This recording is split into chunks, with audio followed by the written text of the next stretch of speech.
ஓம் சரவண பவ. Astro TV அன்பர்கள் அனைவருக்கும் ஆத்திய சோனலட்சுமியின் அன்பான வணக்கங்கள். இந்த பதிவு தை மாதம் நடைபெறவிருக்கும் பொதுவான பலன்களை ராசி பலனாக காணவிருக்கிறோம். வளாக திருச்செந்தூரில் வீட்டிற்கும் முருகப்பெருமானின் பொற்பாத கமலங்களை பணிந்து 12 ராசிக்கும் இந்த தை மாதம் நடக்கவிருக்கும் சாதக பாத பலனை நம்ம தெளிவாக காணவிருக்கிறோம். 12 பதிவுகளாக துல்லியமான பலன்களாக.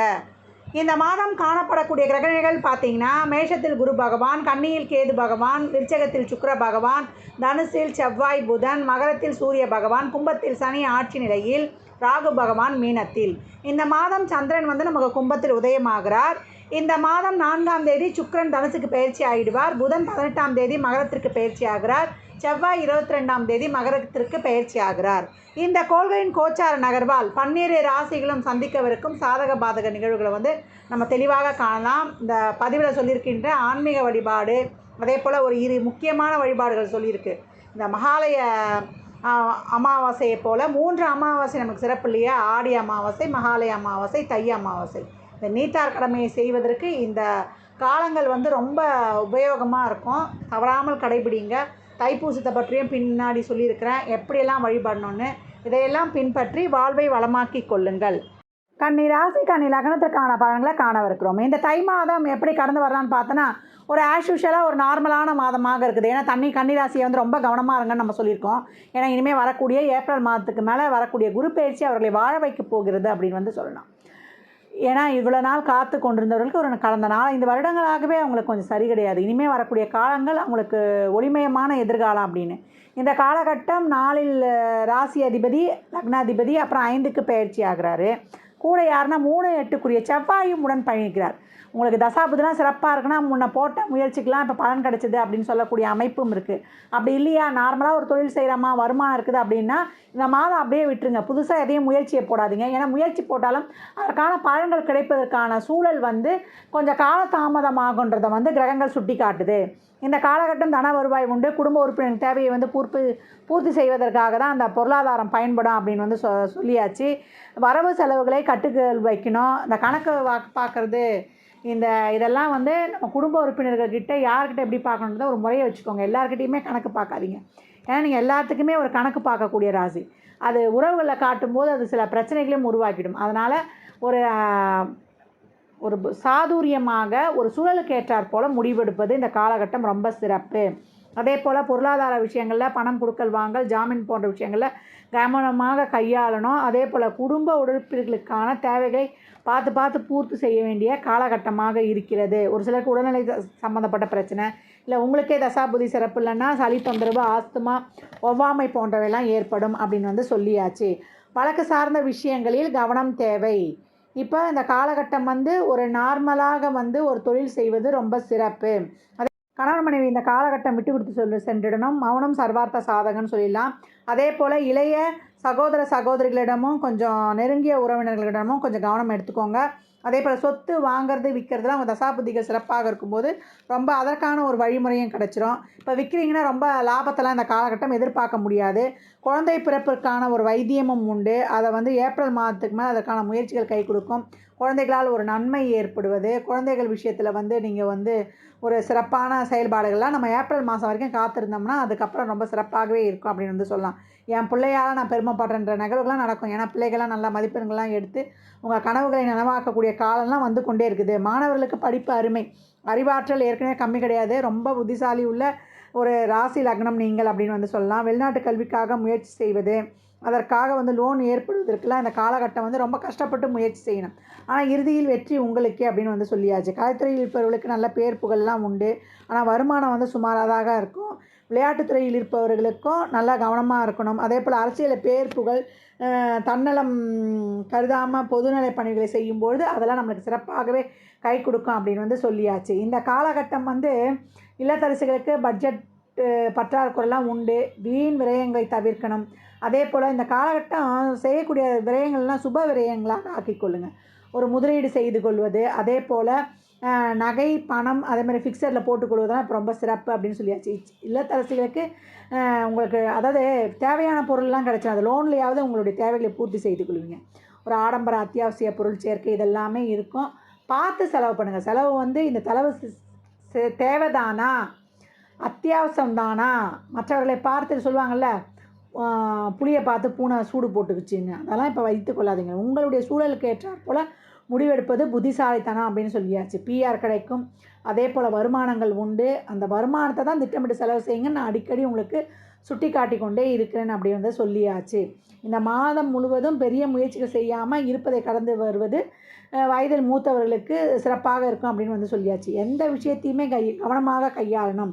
கம்யூனிகேஷன் சார்ந்த விஷயங்களில் கூடுதல் கவனம் தேவை.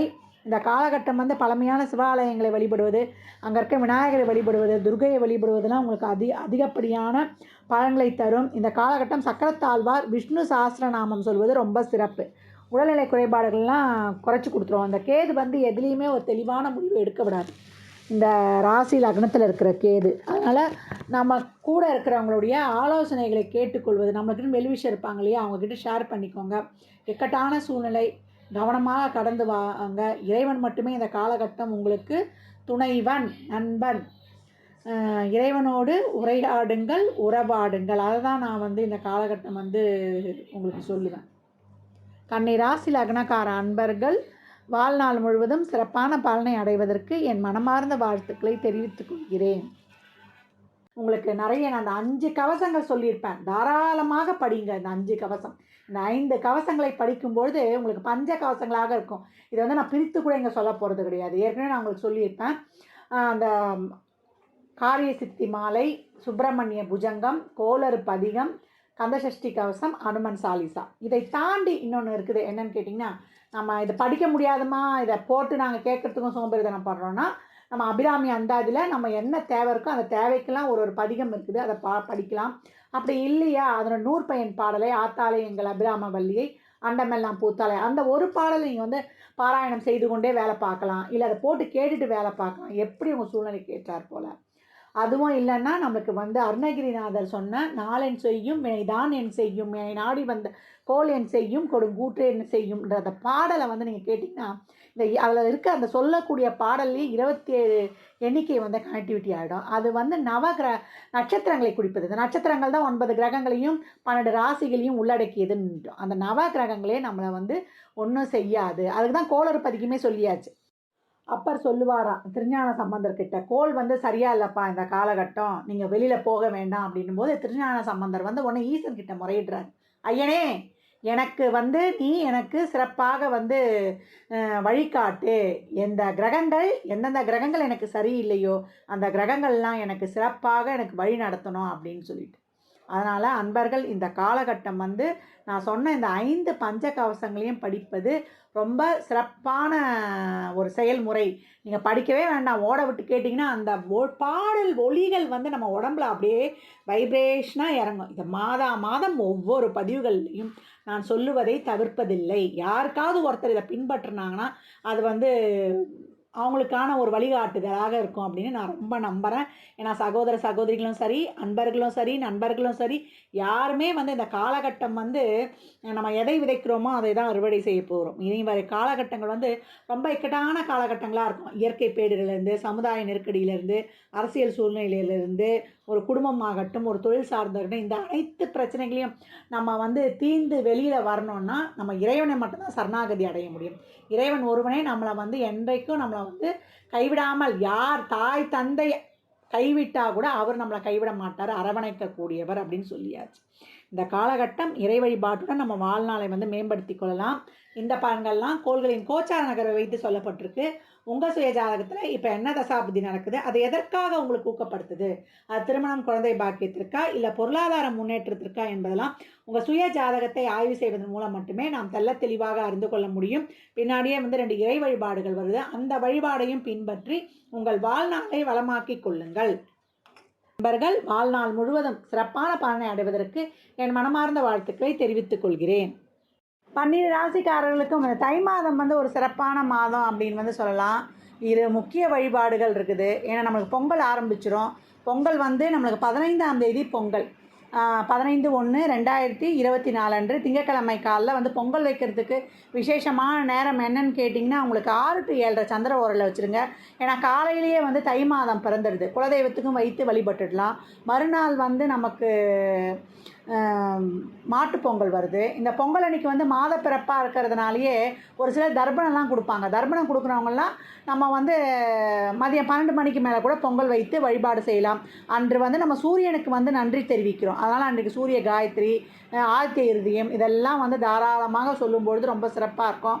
ஒரு சிலர்லாம் வந்து அக்னிஹோத்ரா பண்ணுவாங்க. அதே போல் சூரியனுக்கு நீர் வார்த்து வழிபடுவது இதெல்லாம் ரொம்ப சிறப்பான பலன்களை தரும். பெரியவர்கள்கிட்ட ஆசீர்வாதம் வாங்கிக்கோங்க. பெரியவர்கள்கிட்ட எவ்வளோக்கு எவ்வளோ ஆசீர்வாதம் வாங்குறீங்களோ அவையெல்லாம் சிறப்பான பலனை தரும். மாட்டுப்பொங்கல் அன்று 16/1/2024 அன்று நம்ம செவ்வாய்க்கிழமை மாட்டுப்பொங்கல் வந்து வழிபடுவோம். அன்று கோமாதா இந்திரனை வழிபடுவது ரொம்ப சிறப்பு. பெண்கள்லாம் அவங்க சகோதரர்களை வரவழைத்து வீட்டில் வந்து விருந்து கொடுப்பாங்க. ஏன்னா இந்த மகரத்தில் தான் செவ்வாய் உச்சமாவார். அதனால் இந்த காலகட்டம் வந்து தை மாதம் தான் மகர மாதம் என்று அழைக்கப்படுகிறது. மகரத்தில் சூரியன், மகர ராசியில் சூரியன் சென்றடைவது தான். ஆனால் உங்கள் சகோதரர்களை இல்லத்துக்கு வரவேற்று அவங்களுக்கு விருந்து கொடுப்பது, இல்லை அவங்க நலனுக்காக பிரார்த்தனை செய்து கொள்வதும் ரொம்ப சிறப்பான பலனை தரும் அப்படின்னு வந்து சொல்லலாம். அன்றைய தினம் பட்சிகளுக்கு, வாயிலா ஜீவன்களுக்கெல்லாம் உணவு அளிப்பது இன்னும் உங்கள் கர்ம வினைகளை குறைத்து உங்களுக்கு அதிகப்படியான பலனை தரும். இந்த மாதம் வந்து மேலும் 2 சிறப்பான நிகழ்வுகள் இருக்குது. அது என்ன, தைப்பூசமும் தை அமாவாசையும். இந்த மாதம் தைப்பூசம் வந்து நம்மளுக்கு தை 11ஆம் தேதி 25/1/2024 தைப்பூசம் வியாழக்கிழமை அன்னைக்கு வருது. அன்னைக்கு வந்து வள்ளலார் சுவாமிகள், வடலூர் வள்ளலார் சுவாமிகளுடைய பூச தினமும் தைப்பூச தினமும் அப்படி வந்து சொல்லலாம். இந்த நாட்களில் வந்து நீங்கள் முருகப்பெருமானை வழிபடுவது ரொம்ப சிறப்பு.